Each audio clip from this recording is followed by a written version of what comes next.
Hello and welcome to another episode of FS Mania. Today we are at Bowerman Field, identifier Kilo Hotel Quebec Mike, located in Hoquiam, Washington, and we are preparing to take a late afternoon scenic VFR flight over to nearby Seattle, Washington. Scenery for Bowerman Field is freeware provided by Orbix, and we're also using Orbix FTX Pacific Northwest Terrain Region payware scenery. Our airplane for this flight is the RealAir Beechcraft B60 Duke. The Beechcraft B60 Duke is American built, has twin turbocharged piston engines, retractable gear, and a pressurized cabin with seating for 6. The development of the Beechcraft 60 began in early 1965, and it was designed to fill the gap between the Beechcraft Baron and the Beechcraft Queen Air. Distribution to customers began in 1968. The Beechcraft A60, introduced in 1970, represented an advancement over the Baron, with improved pressurization and more efficient turbochargers. The last variant, the B60, which is the model we're flying today, was introduced in 1974. The passenger cabin is fitted with club seating, and entry is by means of a port-side entry door in the rear fuselage. The interior arrangement was renewed and the engine efficiency again increased by improving the turbochargers. The panel on our Duke has been upgraded with the Reality XP Garmin GNS 530, which is payware add-on. However, it is a vast improvement over the standard FSX Garmin that comes with the RealAir 2.0 version. And here is a quick look at the night lighting that comes standard with the RealAir version 2.0.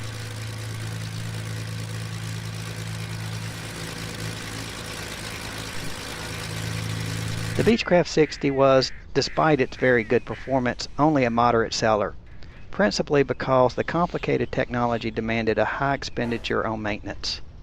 Production was stopped in 1983. The aircraft design uses turbocharged Lycoming TIO 541-B4 engines that develop 380 horsepower each. Normally, pilots figure 45 gallons per hour plus another 40 gallons for each takeoff and climb as a typical fuel consumption for cross-country planning. Owners compared the Beechcraft B60 to classic sports cars, noting that they do not fly Dukes to economize. There were a total of 125 Beech60s manufactured, 121 A60s, and 350 B60s. The Duke has a crew of 1 pilot and will carry 5 passengers for a total of 6 people.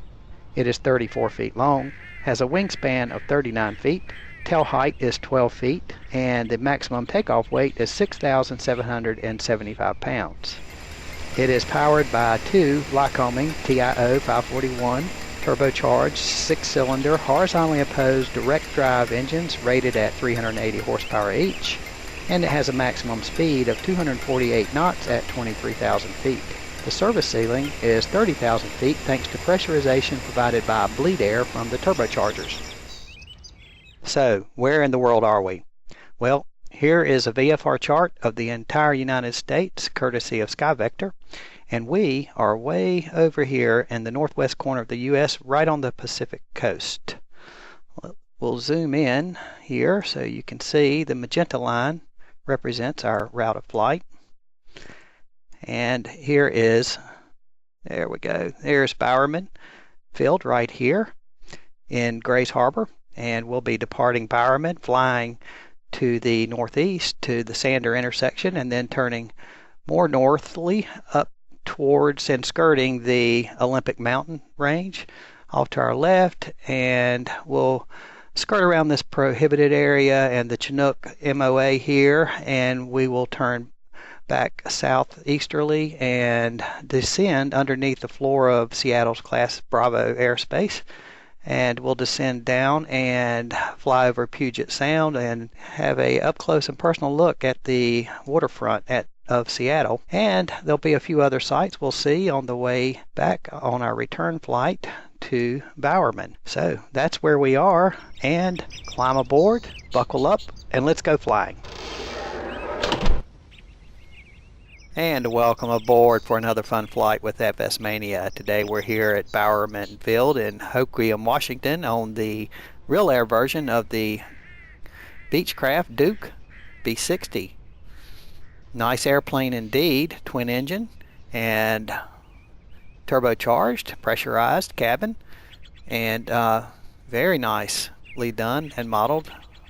Nice job with RealAir, and everything seems to work pretty well. So we're going to go ahead and take off on a nice little VFR flight over to Seattle. Just do a little sightseeing and turn around and come back, and we'll do a VFR approach and VFR approach and entry into the pattern, and we'll talk more about that, and we'll just gonna have a good fun little flight. So let's just take care of our checklist, and we want to just check here throttles. Let's see, actually start up here. Cabin doors are closed, seat belts are fastened, and parking brake. The only way I can get to this parking brake is hide the yoke. That will unhide it. There we go. Circuit breakers over here, and they are all in. And let's get our battery master on. And our rotating beacon came on with that. And now we can open up our throttles about 1/2 of an inch. And our mixture should be idle cut off, so let's get them down here. I have these mapped to my SciTech X55. And let's cut our booster pumps on, left and right. Okay, they're nice and loud. So we'll start our right engine first. We're going to bring up our mixture lever for about 2 or 3 seconds into the rich position, bring it back down. That'll give us some primer. And let's bring our mags over to both. We'll hit the starter, and then we'll bring our mixture lever on up. And there she goes. Got a good fire. Oil pressure is coming up. It's going to be right here at the bottom of the green arc, but that's okay. And we have a good start, and we'll just repeat the process with the left engine.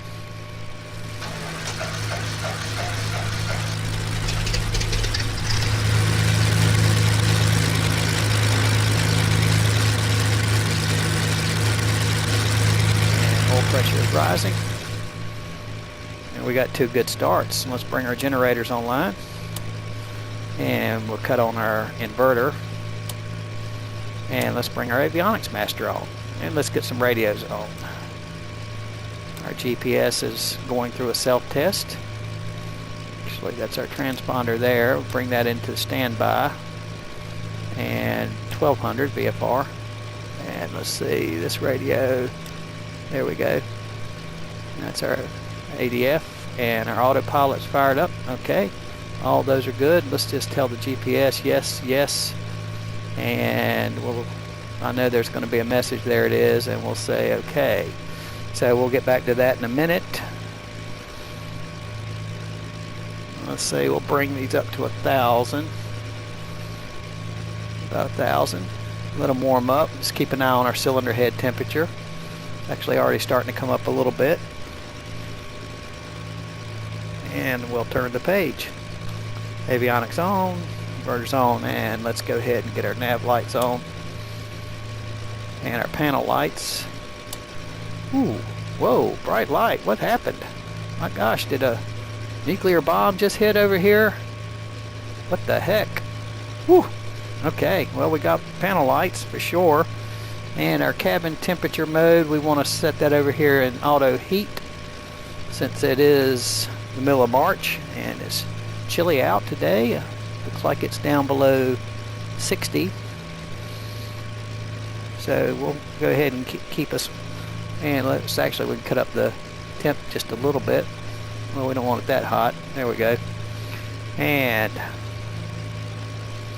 check our annunciator lights over here. Yep, they look good. And we'll look at our voltage meter. Is our voltmeter, looks like we got good 28 volts there. Load meters look good.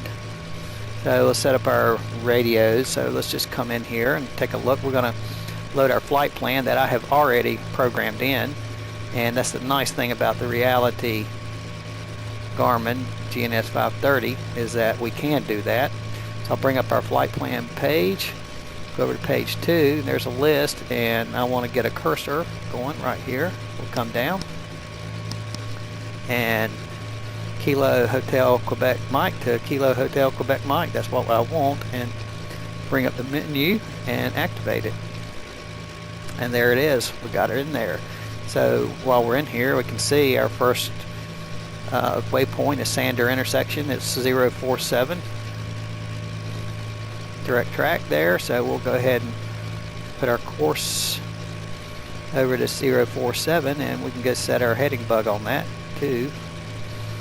And we'll have that ready. And while we're in here, let's dial up our altitude for cruise, which will be 3,500 feet. Good VFR altitude. And radios, let's come over to, let's get out of here. So we just hit this clear button and hold it, and it'll take us right back to the home page. And then we can just kind of page over here to our facilities page. Here's some frequencies that we're going to want to use. We'll go ahead and check the ASOS while we're in here. Again, let's get the cursor. And I have it. There it is. Okay, and let's come down. I just need to enter that and flip it up, and we'll listen to the ASOS. And I can go ahead and put in the Unicom too, so we'll enter that. Got that in there. And we can put center in. No, let's don't. Temperature 24 Celsius. Dew point 16 Celsius. Altimeter 3000. Go this way. So this field elevation is about 14 feet, so that jives. So let's get that guy out of there. We heard all we wanted. Winds calm. Good day.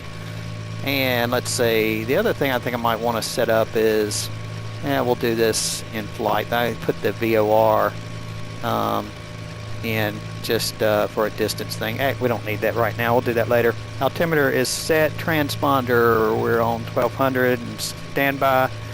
And autopilot's initial heading and altitude set. Pressurization, we're going to just put that on sea level. So let's go this way. For our cabin altitude, yep, we're at sea level. We're going to land at sea level. Cruising altitude actually will be 3,500. So we could put it on 3,500. It'll be interesting. We'll see. We'll put it on 3,500. And let's see if we can get some flaps on. Yeah, I'm going to have to do the thing I do. Flaps down. Okay, good. They were giving me a little trouble there. They didn't seem to want to work, but we got them. And let's check our cylinder head temperature. It's good. We're going to leave the cowl flaps. We're going to go ahead and open those up a notch, actually, for taxi. And let's get our taxi light on. Taxi light right there is on. And I can, oops, not that one. That's the defrost air. See, I cannot quite, maybe if I get way over here, there's that parking brake. Oops, did not mean to do that. Okay, we're back. We'll get there. So, parking brake's released. And we're clear on the left. And let's go to the right and get out of here. Give these little bystanders a little bit of a show.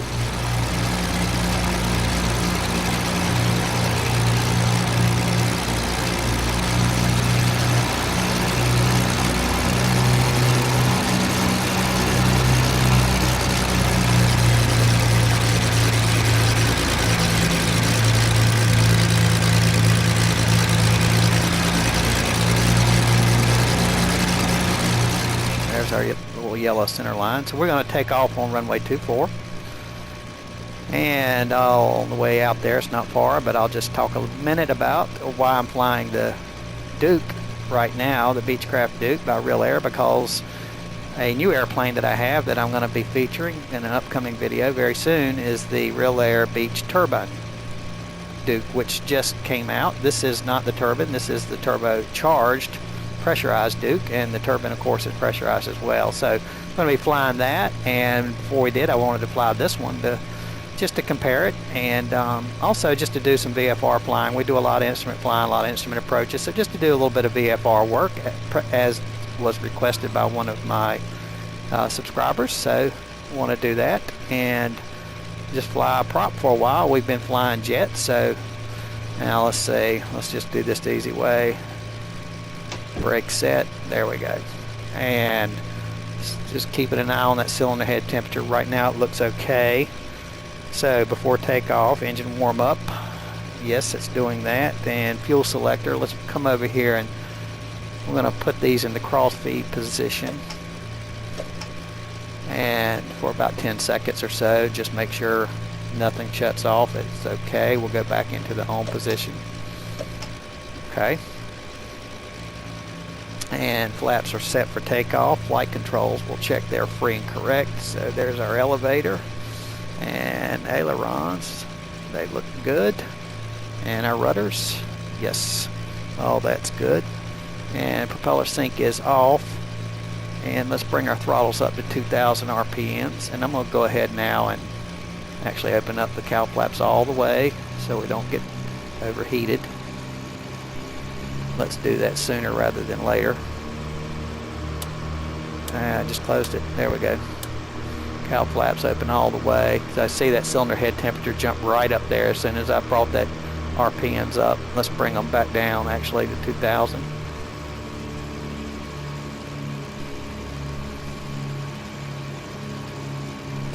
There we go. And let's just check these mags out. Looking for no more than 175 RPM drop. Oops, dadgummit. Well, how'd you like that? Accidentally cut it off. And so we'll just have to start her right back. Bring that mixture back down. This will be what you call a hot start.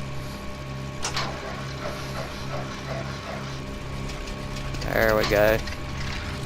Okay. Hate it when that happens, but it does. So, you know what? We just took care of it. So we're back up. We'll check this other mag while that one's. And looking for a drop probably about 50 RPMs or so. Yeah. Don't see much of a drop there. Let's check this one again since we cut it off. Okay. Accidentally cut the starter on, so yeah, we're having all kinds of trouble with our run up, but there we go, we got it. We're just looking, cylinder head temperature on this left side is way high. So they're both pretty high, and they're wide open flaps, so we're going to bring the power back, let them cool down.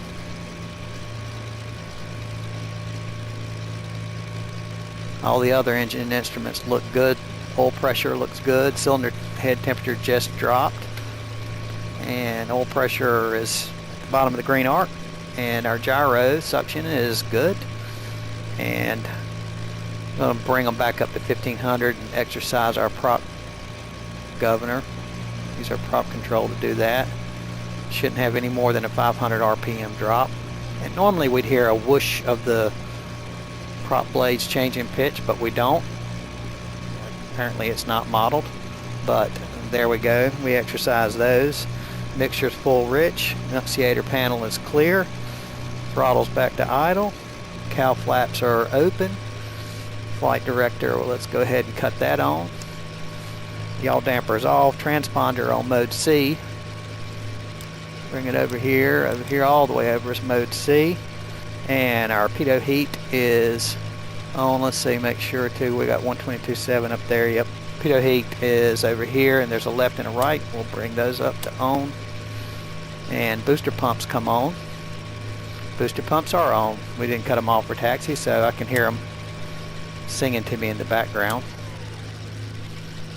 Yeah, little noisy little cusses, so we'll leave those on for takeoff, and then remember to cut them off. And ice protection, none required. Let's go ahead and bring on our landing light and our strobe light. And we are good to go. So parking brake under here. There it is. Okay. Now let's look out and see if we see any traffic. I've not heard any on the radio. That's a good sign. We'll just announce that we're going to take the active. Bowerman traffic, Duke, Sierra 5, Charlie Echo Alpha, taxiing onto runway 24 into position for departure. Bowerman.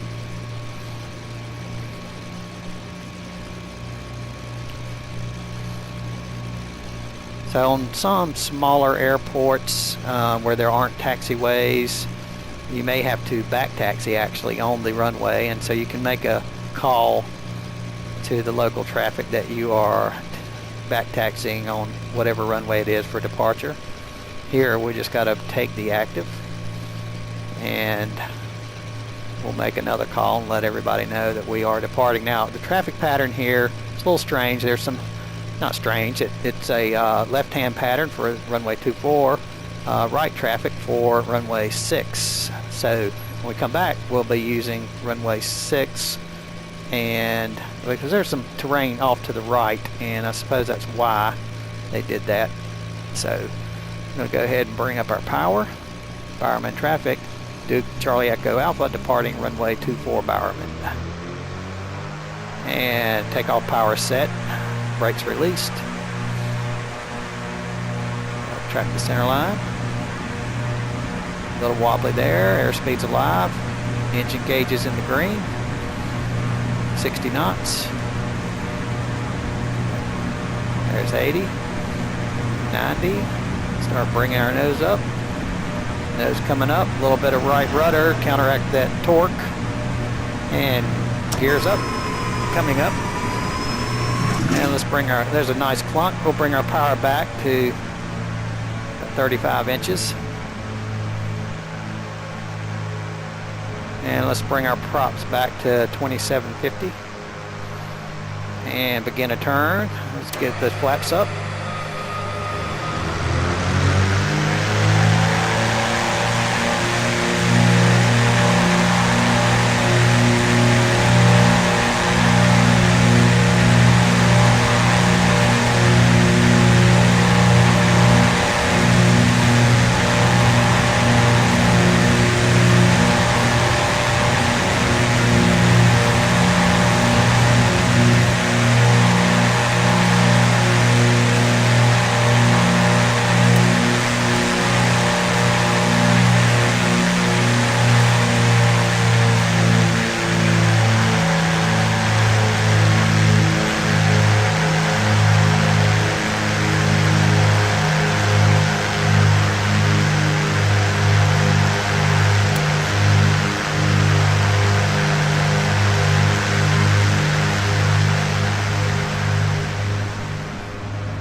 So it's going to do a left turn out.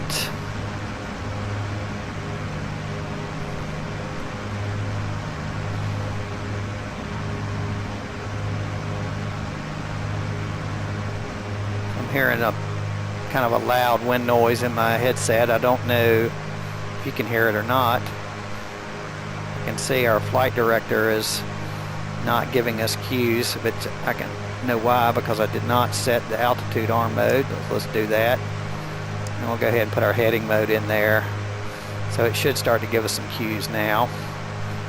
Bowerman traffic, Duke Charlie Echo Alpha departing the pattern to the east, Bowerman. So when we get above 1500 feet in altitude, we're that is the pattern altitude, so we are climbing above pattern altitude. Then we can begin our turn on course, which is back over this way, and we look back there and we can see our runway. So we are departing the pattern, but we're actually now flying upwards to the northeast. That may have been a more accurate call. I really haven't heard any other. I think I was still holding some right rudder in there from that takeoff. That might have been what that wind noise was. So yeah, booster pumps can come off now. Whiten those babes up, give them a rest. And we can look at after takeoff, cowl flaps. We need to, I think we'll leave those open for now as we're climbing. We're actually coming up on 2,700 feet, and let's go ahead and see what my heading's set on here. I'll leave my heading right about there. And let's go ahead and bring our autopilot in here. There we go. And we're going to intercept that course and finish up. The yaw damper comes on. And climbing out about 150 knots right now. And we're about 800 feet a minute. I think that's what we can bring that up a little bit. But Yeah, we're only coming up to, actually we're going to be leveling off, so we're good there. And let's go ahead and come off with our landing light. Landing light off and taxi light off. So we're away from Bowerman for a nice little late afternoon scenic flight over to Seattle. We're going to be checking out a few things over there. For one, the Olympic Mountains and the Olympic Mountain Range, including Mount Olympia. Also, of course, the famous Space Needle in Seattle. And a few other little surprises for you. I've got one surprise, actually. And, yeah, we're going to change that right now. Real quick. There we go. So, keep those guys quiet. So we've leveled off here. Let's go ahead and set our cruise power back to 33 inches. And stay in about 2750 on our manifold. And then we're going to just go ahead and lean our engines back. And I'll use the fuel flow. Let's actually come in here where we can see it. So we're going to use the fuel flow. About 142 pounds per hour is what we're looking for. So starting with the left engine. And you can see it go up and then it's going to come down as I lean back, and right around in there, about 142. And then we'll repeat that process with the right engine. It goes up a little bit. And so we're just using our fuel flow.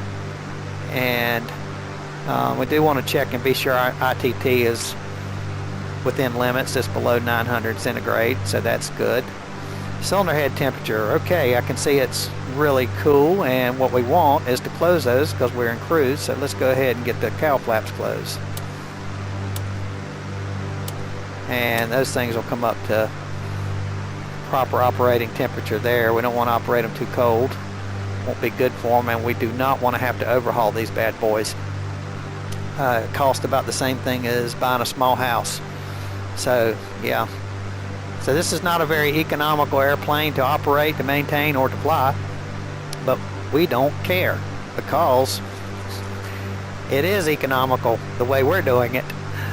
And I knew a guy that, got a little woozy there. I knew a guy that, friend of mine from way back, that's a pilot and a very good one, and actually flew a Duke, and he may still be flying, as far as I know, for a group of attorneys who specialized in aviation lawsuits, and he was their pilot, and we didn't mean to do that. Let's get back over here. And he was their pilot, so yeah, crazy things happening here. We're going to do some checking out. OSC, one thing is that we did not hit our nav function, so we want to do that. We're getting all messed up with talking and not flying. Bad form. Let's go down here. I'm just going to make a turn, a heading bug.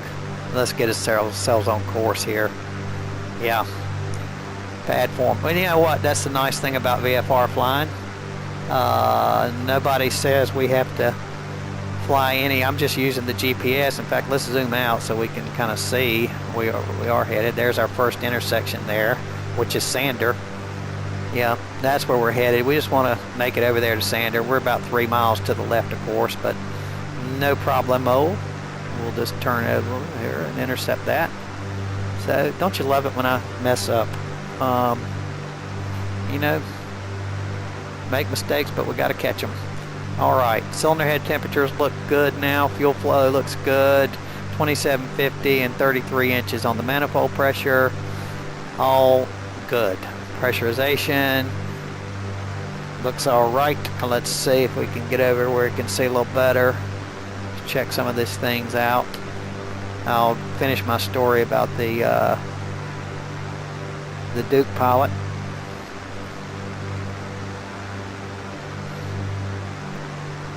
Yeah, I'm showing cabin altitude. Actually, I need to get over here where I can see this thing. I really paid that much attention to this gauge since I'm flying at such a low altitude here. But if we get up to this airplane, we're going up Cabin altitude is the outside, so yeah, 3,500, right where we want it to be. Good. Yep. Okay, it's like an altimeter there. So we're leveled off there. That's good. All right. Let's just check our cruise checklist. Cow flaps, yeah, closed. I got that highlighted. Power lever is set. And mixture's lean. De-ice as required. So we're good to go there. Now that we're getting back on course, let's go ahead and bring this into nav mode so it'll fly the airplane and keep us on course, and I won't have to make sure I don't miss the turns. Somebody should have mentioned that to me while I was wandering off course and talking. I was thinking about my old buddy Steve and the Duke pilot, and he loved flying the Duke. And I guess the attorneys that he worked for had plenty of cash to take care of it, and he was their chief pilot. And I knew him from way back. He was always a really good pilot. He had a Piper Lance, and he also had a Piper Cessna 310 Centurion. And actually, when he had that, I was one of the pilots that was checked out in it to fly it, and did fly it quite often and enjoyed it. And it was somewhat expensive to fly, but would carry 6 people and 300 horsepower, fuel injected, variable pitch prop, GPS, 3-axis autopilot, great little airplane. So, but not as good as the Duke. And this Duke has got everything a pilot could want and then some, as long as you keep a lot of fuel in it. And speaking of that, let's check our fuel status and see how we are. So we're 3 miles from Sander, and then we're going to be making this left turn here, and we're going to be skimming along the mountains. Actually, let me I know we're going to check our fuel. Yep, we got more than 50 gallons in each tank. So I do want to come over here to our terrain mode, and I want to zoom on out. So yeah, I can see the Olympic Mountains over here, and then some more mountains over there. And Seattle Airport, there's the VOR, so back over there. So, okay, left in just a minute. We're going to go left to 012. We'll go ahead and change our course and let the autopilot do all the work. Altimeter is still set, and life is good. Flying out of Bowerman Field and Hope Rim, headed over to Seattle. It's a good day to fly with FS Mania.